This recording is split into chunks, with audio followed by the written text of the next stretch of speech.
తాకట్లో ఉన్న మీ బంగారాన్ని విడిపించి ఆ రోజు ఆన్లైన్ రేటుకి కొంటాం. Sharma gold company. మహాదేవ శ్రీమాత్రి నమః. Welcome to our channel.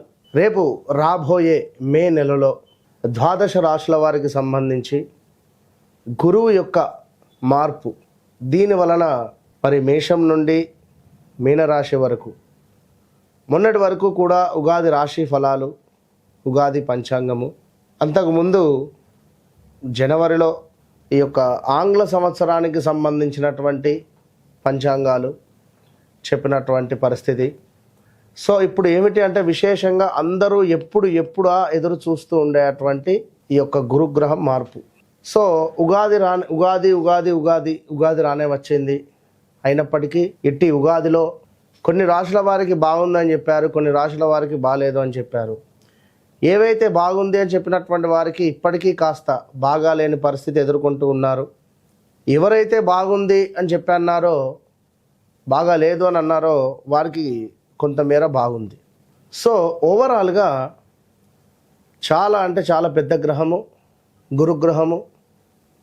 మనకు 2024 3వ నెల 4వ నెలలో మార్పు చెందినటువంటి గ్రహము మరలా 2025లో మేలో 14వ తారీఖు రోజు తన యొక్క గమ్యాన్ని మార్చుకోబోతూ ఉన్నది. మిథునంలోకి ప్రవేశం జరగబోతూ ఉన్నది.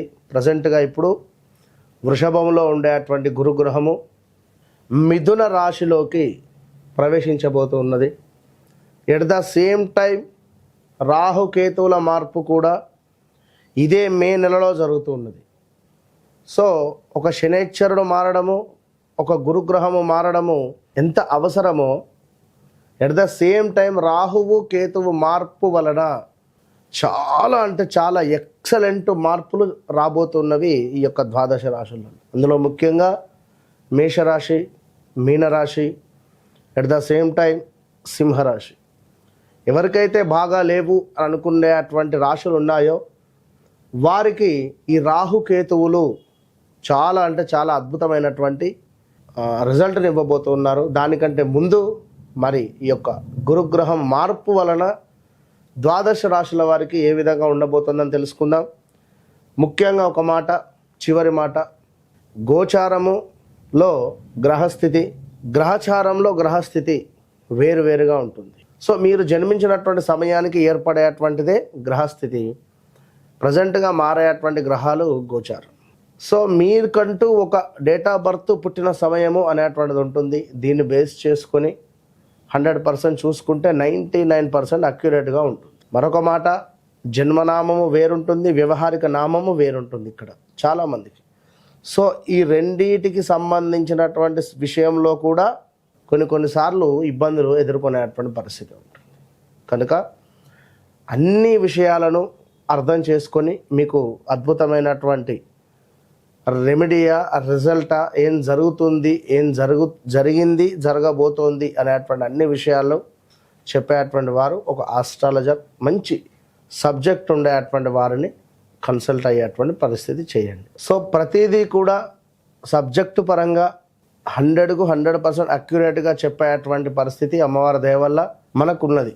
కనుక మీరు ఎవరైనా కూడా ఖచ్చితంగా ఛాలెంజ్గా చెప్తున్నా, మీ డేట్ ఆఫ్ బర్త్, పుట్టిన సమయం మాకు ఇచ్చినట్టయితే ఖచ్చితంగా కూడా మీ జీవితంలో జరిగింది, జరుగుతుంది అనేటువంటిది 100% జరగబోయేది కూడా మేమే చెప్పేటువంటి పరిస్థితి ఉంది. సో ఈ విషయాన్ని మీరు గమనించుకోండి ప్రేక్షకులు. మీనరాశి వారికి మరి గురువు యొక్క మార్పు వల్ల ఈ మే నెలలో 14వ తారీఖు తర్వాత జరగబోయేటువంటి మార్పులు ఏ విధంగా ఉండబోతున్నాయి అనేటువంటిది ఇందులో తెలుసుకుందాం.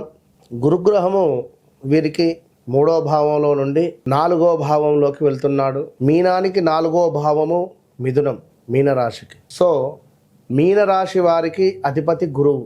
మరి ఈ యొక్క గురువు అండ్ బుధుడు ఈ యొక్క మిథునం.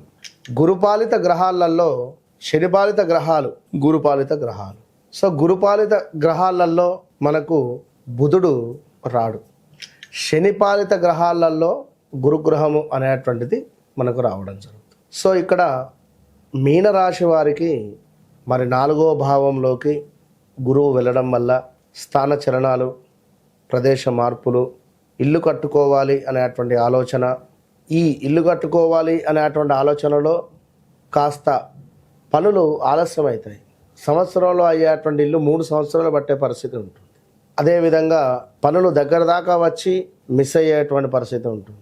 వర్క్ మొదలు పెట్టగానే మనకు ఈ యొక్క బిల్డర్స్ కానీ వారి కింద పనిచేసేటువంటి వారితో కానీ కొంత ఇబ్బందులు ఉంటవి. సో పర్ఫెక్ట్గా మీ జాతకాన్ని చెక్ చేసుకొని ముందుకు వెళ్ళండి. అదేవిధంగా విదేశీ ప్రయాణాలు, దీంతో పాటుగా ఆదాయానికి మించినటువంటి ఖర్చు, కొంతమేర స్థాన చలనాలు, ప్రదేశ మార్పులు, ధన నాశనము కనబడుతుంది.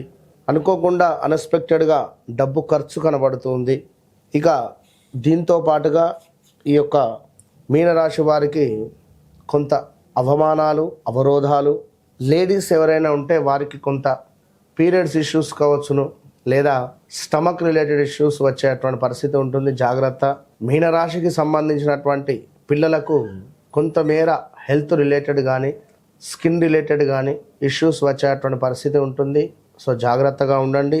అదేవిధంగా ఆదాయానికి మించినటువంటి ఖర్చు అంటే మనకు ఒక 50,000 అయిపోయేటువంటి సందర్భంలో 2 లక్షలు 3 లక్షలు ఖర్చు చేయడం వల్ల ఆదాయానికి మించినటువంటి వ్యయము అక్కడ అవుతుంది.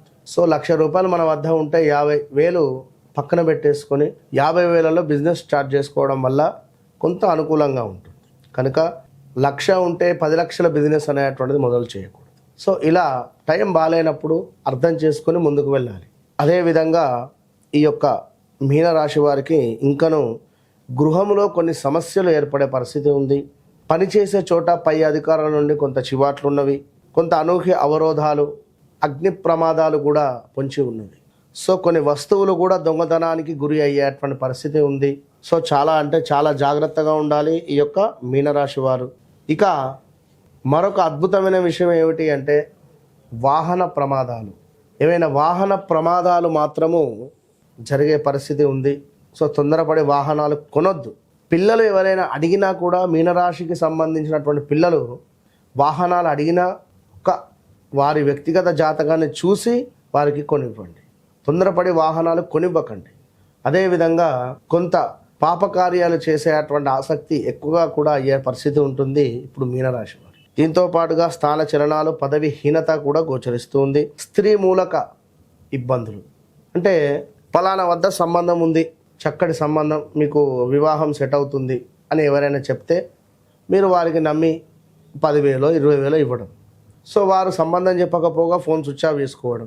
సో ఇంకొకరు 1,00,000 తీసుకోవడం. చెప్పలేము. ఇలాంటివి కొన్ని సంఘటనలు జరిగే పరిస్థితి కూడా ఉన్నవి. కనుక ఓవరాల్గా మీనరాశి వారు ప్రయాణం చేసే దూరపు ప్రయాణాలను వాయిదా వేసుకోవడం మంచిది ఈ ఇయర్. సో దూరపు ప్రయాణాలు చేసేటువంటి వారు తప్పకుండా ఒక డ్రైవర్ను తీసుకువెళ్ళండి. మీరే ఓన్గా నడుపుకోకండి. వాహన ప్రమాదాలు కూడా ఉన్నవి. కనుక ఎవరైతే మీ యొక్క వ్యక్తిగత జాతకంలో నడిచే దశ అంతర్దశలు అనేటువంటిది చాలా ఇంపార్టెంట్. ఓవరాల్గా మీనరాశి వారు తప్పకుండా గురువుకు సంబంధించినటువంటి పారాయణం కానీ, ఆంజనేయ స్వామి యొక్క హనుమాన్ చాలీస కానీ పారాయణం చేయడం వల్ల, ప్రతిరోజు దేవాలయానికి వెళ్ళి హనుమత్ ఆలయంలో దీపారాధన చేయడము, ఆంజనేయ స్వామి వారికి కొంత సింధూరార్చన చేసుకోవడం వల్ల అద్భుతమైనటువంటి ఫలితం మీ సొంతం. All the best.